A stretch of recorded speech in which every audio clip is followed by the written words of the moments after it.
Welcome to this next episode of our Voices of Boost podcast series, where we will be discussing all kinds of trends and evolutions in our industry.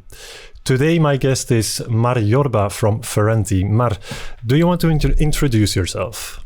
Yeah, hi, Michelle. Thanks for having me here.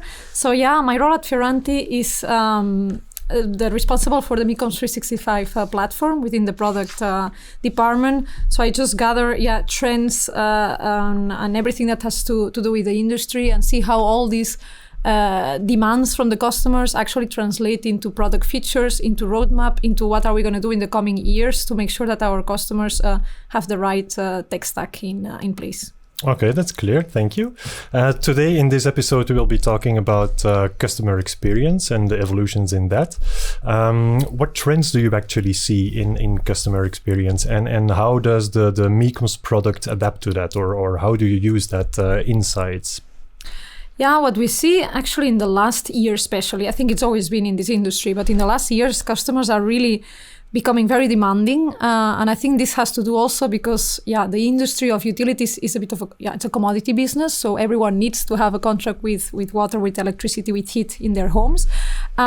So it's a traditional industry, but customers have the perception or the needs that they have from other front runners, like for instance, e-commerce or some other industries, that they are really ahead of the game, I would say, in the digital space. But they are ahead of the game, and this is what customers keep in their minds, and they expect the same from the utility industry.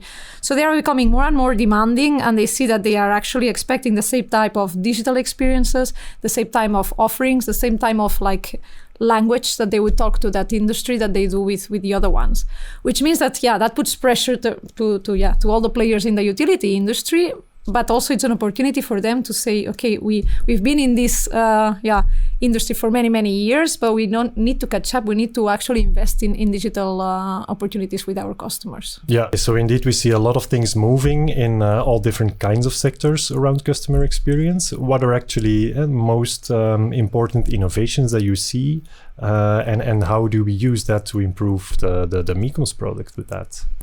Yeah, we have several activities ongoing to actually make the experience much better following these personalization needs.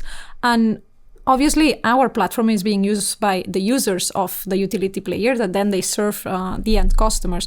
And what we are trying to focus, especially last year and this year, is to make the use of the platform very intuitive, very easy to use, I would say, because also we have to keep in mind that some users at the utility companies, they also come and go. So it has to be easy to train them and to use them. And if they have a customer on the line on some of the channels, they have to be able to interact and have the data in hand that they can treat their requests. So we are really putting a lot of focus on, actually we built several new UIs for some of our applications to make sure that it's easy, that it's easy to use for every user and they can find the information that they need. Linked to that, we also have a new application to orchestrate all the different processes that they are sometimes a bit manual daily activities. And we believe that the users have better jobs to do than do something that is very recurrent. So we built a new application that it's easy to automate, integrate, and orchestrate any type of processes that they have internally. So their focus is really serving the customer, having the right answer for them, and not caring that much about other activities that they are more internal. Yeah, that is good to hear, because time is obviously expensive. So yes. I'm sure companies will like to hear that actually a lot can be automated, and that like customer experience and customer service agents can then focus on really delivering good and perfect customer service. Yeah, indeed. And how important is the personalized engagement in all of this? Because you mentioned that people want to be served in the way that they expect to be served. But the personalized aspect, how important is that actually in the energy and utilities business? Yeah, I think at the end this digital experience that customers expect, and especially in energy utilities in this new scenario that we are, that everyone has a specific setting at their homes. So it's not just I take a utility and they make my bills and I pay my bill. There's much more now behind the meter services, I would say. And that is very personalized to your situation, to your household, to your needs, obviously. So utilities have to be very flexible into proposing the right products and the right services to their customers. But also from the communication side and the engagement side, customers are also very picky, I would say, in which type of channels they want. And we've seen several reports, for instance, from IDC. we think that everyone, for instance, would like to talk with a chatbot that helps them drive their conversation. But some say, no, I want to directly talk to an agent. Some other ones, they are actually surprisingly, at least from my side, they still want to call their supplier. They are not interested in the digital application. So you have a huge spectrum of customers. Obviously, as I said, everyone needs a utility provider. So you have to take into account that you cover most of your population. And that personalization is very important, that utilities keep in mind that they not only have the generation Z in their portfolio, they also have older people that they are maybe not digitalized, that they have some people who have no interest in additional services. So they need to keep in mind that all these customers are in their portfolio. Yeah, you have to cater for everyone, indeed. Not only the digital savvy ones, but also all generations. Like a strategy, there will be players that they say, no, we are a digital utility provider, and that's all, and they will attract a specific segment, and that then the strategy is clear. But most of them, obviously, they have they are there for many years, and the utility sector, as I said, is quite obviously an ancient one. So we need to keep in mind that they cover more than just the new players. Yeah.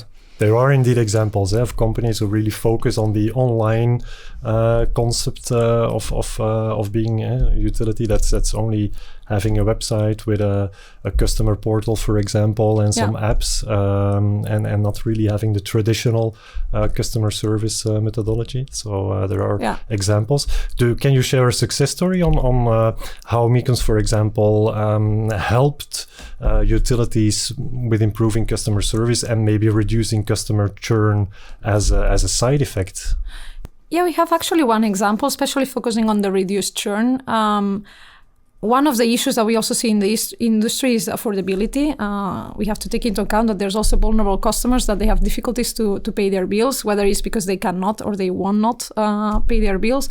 So one of the examples that we developed together with one of our customers is actually to have a mobile application. So it's not on a desktop environment, but a very easy to use tablet application that is actually for agents who are on the road, and they can go to visit the customers who are not paying their bills and try to understand, because it's really going door to door to those customers, and try to understand, what is the reason they are not paying their bills? Because again, it could be a won't pay, but if it's I cannot pay, we have to also try to help those type of customers to, for instance, set up a payment plan on the spot, see which possibilities they have to pay. Can they already pay a part now of the invoice and some later? So actually more a personalized experience to say, how can you help you that you don't end up again in this situation, and that we put you in a payment plan format, or if we see that it's actually a vulnerable customer, that maybe a social tariff would fit them better. So that's an application that is very well integrated with the backend system. So you have all the information at hand into the invoices, into the profile of the customer,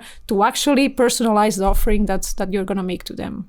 Yeah, so that's actually a good example of using technology to the benefit of the utility company, because they have a solution for their outstanding debts, actually, but also for the customers, because people who can't pay their bills, probably already feel sad or bad about it. It's already that. A sensitive situation. And then they get a personalized and human solution for that. So that's actually a nice example, Mar.